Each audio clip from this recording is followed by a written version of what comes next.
Welcome to Epic Moral Stories. Adamgarh राज्य में भानु प्रताप नाम का एक बहुत ही कंजूस और मक्खी-चूस राजा रहता था। अपने राज्य के खजाने पर सांप बनकर बैठा हुआ था। उसका पुत्र जवान हो गया था, किंतु राजा उसे खर्च के लिए एक पैसा भी नहीं देता था। उसकी पुत्री भी जवान हो गई थी, किंतु खर्च करने के भय से राजा उसकी शादी भी नहीं कर रहा था। इस प्रकार कंजूसी करते करते राजा बूढ़ा हो गया था। एक दिन राजा के राज्य में कुछ नट आए। वे राज दरबार में उपस्थित हुए तथा उन्होंने प्रार्थना की कि वे अपना तमाशा दरबार में दिखाना चाहते हैं। राजा सोचने लगा कि तमाशा देखने के पश्चात मुझे इन नटों को पैसे देने पड़ेंगे, इसलिए उनसे बहाना बना दिया कि अभी उनके पास समय नहीं है। नट राजा की इस बात पर बड़े ही नाराज हुए। वे आकर नगर में ठहर गए। इस प्रकार कई दिन गुजर गए। नट मंडली को आर्थिक समस्या ने आ घेरा। लाचार होके वे एक बार फिर से राजा के पास पहुंचे। राजा ने फिर से बहाना बना दिया, लेकिन उसके दरबारियों ने उससे प्रार्थना की। महाराज, आपको तमाशा जरूर देखना चाहिए। अगर आप इन्हें इनाम नहीं देना चाहते तो मत दीजिएगा, लेकिन तमाशा जरूर देखिए। हम सब लोग मिलकर नट मंडली को पैसा दे देंगे। मुफ्त का तमाशा देखने को राजा राजी हो गया। रात का समय तमाशे के लिए रखा गया। नट मंडली ने अपना खेल दिखाना आरंभ किया।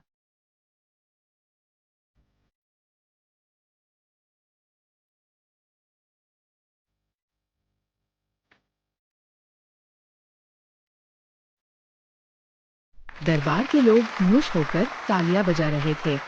दरबारियों, राजा, राजकुमार, राजकुमारी के अतिरिक्त राज्य के कुछ नामी लोग भी वो उपस्थित थे।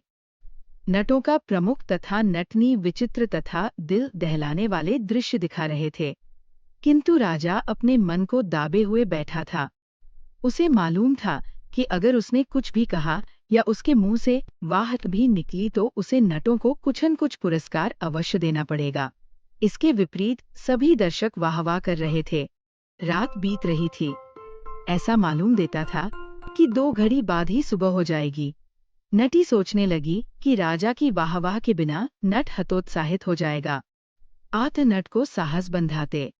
रात घड़ी भर रह गई, किस पिंजरे में आए। कहे नटी सुन हो पिया, मीठा ताल बजाए। नट समझ गया कि नटी उसका उत्साह बढ़ा रही है। एक पहर उसे भी ख्याल आया कि कहीं नटी भी उदास न हो जाए। घड़ी गई थोड़ी रही, थोड़ी भी डूब जाए। माखतनर नर सुन नायिका, ताल अंग नहीं लाए। नट ने नटी से कहा है, हे नटी, रात बहुत चली गई है और अब थोड़ी रह गई है। ऐसी स्थिति में किसी प्रकार की ताल भंग नहीं होनी चाहिए। वहां उपस्थित सभी जनता वाह वाह करने लगी। लोगों ने अपनी हैसियत के अनुसार पुरस्कार दिया। उस साधु से नहीं रहा गया।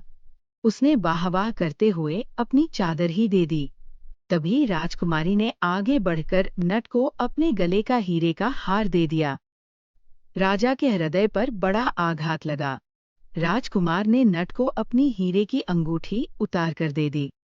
राजा मन ही मन रो पड़ा, हाय मेरे हीरे की अंगूठी। लेकिन इसके साथ ही राजा के मन में ये प्रश्न भी उठा कि आखिर इन तीनों ने किस बात पर नटों को इस प्रकार पुरस्कार दिए हैं। तमाशा समाप्त हो गया था।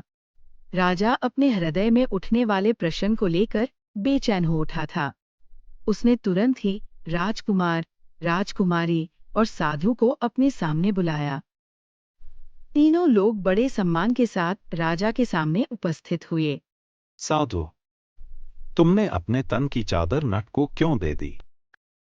महाराज, मैं सन्यासी हूं। जब तक करना मेरा धर्म है, किंतु आपको देखकर मुझे अचानक लगा कि मैं भी क्यों न ठाट बाट वाला जीवन व्यतीत करूं। मेरा मन विलास की ओर विमुख हो उठा। तभी इस नट ने कहा, घड़ी गई, थोड़ी रही। मुझे लगा कि अब जबकि मेरा एक पांव कब्र में है, तो फिर हृदय में यह लालसा क्यों रखूं। इस नट की बात ने मुझे सत्य से परिचित करवा दिया था। मैंने प्रसन्न होकर अपनी चादर उसे दे दी। अब यही सवाल राजा ने राजकुमार से किया। पिताजी, मैं युवक हूँ, आप मुझे खर्च के लिए पैसा भी नहीं देते हैं।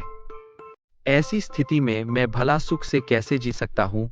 इसलिए मैंने फैसला किया कि आपकी हत्या करके मैं इस राज्य का स्वामी बन जाऊं। किंतु इस नट ने मेरी आंखें खोल दी जब यह बोला कि घड़ी गई, थोड़ी रही। तब मैंने सोचा कि मेरे पिताजी बूढ़े हो चले हैं, कितने दिन जिएंगे, इन्हें मारकर मैं पाप का भागी क्यों बनूं? इस शुद्ध विचार के आते ही मैंने अपनी अंगूठी इस नट को दे दी। इसके पश्चात राजा ने यही सवाल राजकुमारी से किया। अन्नदाता, मैं युवा हो गई हूँ, आप पैसा खर्च करने के भय से मेरा विवाह नहीं करते हैं। लाख खुद को संभालने के बाद भी मेरा हृदय फिसल गया और मैं मंत्री के पुत्र से प्रेम कर बैठी। हमने सोचा था कि हम भागकर विवाह कर लेंगे, किंतु नट की इस बात की घड़ी गई, थोड़ी रही ने मेरी आंखें खोल दी। मैंने सोचा कि पिताजी वृद्ध हो चले हैं और कितना जिएंगे, ऐसी स्थिति में यह कलंक अपने साथ लेकर उनका मरना उचित नहीं है। इसी कारण मैंने भागने का विचार त्याग दिया। मैंने नट को इसी कारण अपने गले का हार दे दिया। राजा ये बातें सोचकर आश्चर्यचकित रह गया। वो बेचैनी से तड़पने लगा। उसे बार बार नट की कही पंक्तियां याद आ रही थी। उसे लगने लगा कि कंजूसी करके उसने कोई अच्छा काम नहीं किया है। अगर नट ये बात नहीं कहता तो उसकी बेटी भागकर विवाह कर उसके मुंह पर कालिख पोत देती तथा उसका बेटा उसे मार डालता, तब मेरी कंजूसी मेरा क्या साथ देती? इससे तो अगर समय रहते विवाह कर देता तो उसके मन में ये विचार कदापि न आते। मेरे जीवन के कुछ ही दिन शेष रह गए हैं, इस बचे हुए दिनों को तो मैं सुख शांति से व्यतीत कर लूं। नट ने ठीक ही कहा था कि घड़ी गई, थोड़ी रही। अंत में राजा ने अपनी कंजूसी का विचार त्याग दिया। जाओ जाकर उस नट की मंडली को हमारे सामने प्रस्तुत करो। पहरेदार राजा की आज्ञा पाकर वहां से चला गया और नट मंडली के पास पहुंचकर उन्हें राजा की आज्ञा के बारे में बताया। नट मंडली राजा के समक्ष उपस्थित हुई। क्या आदेश है अन्नदाता? क्या कोई तमाशा दिखाऊं?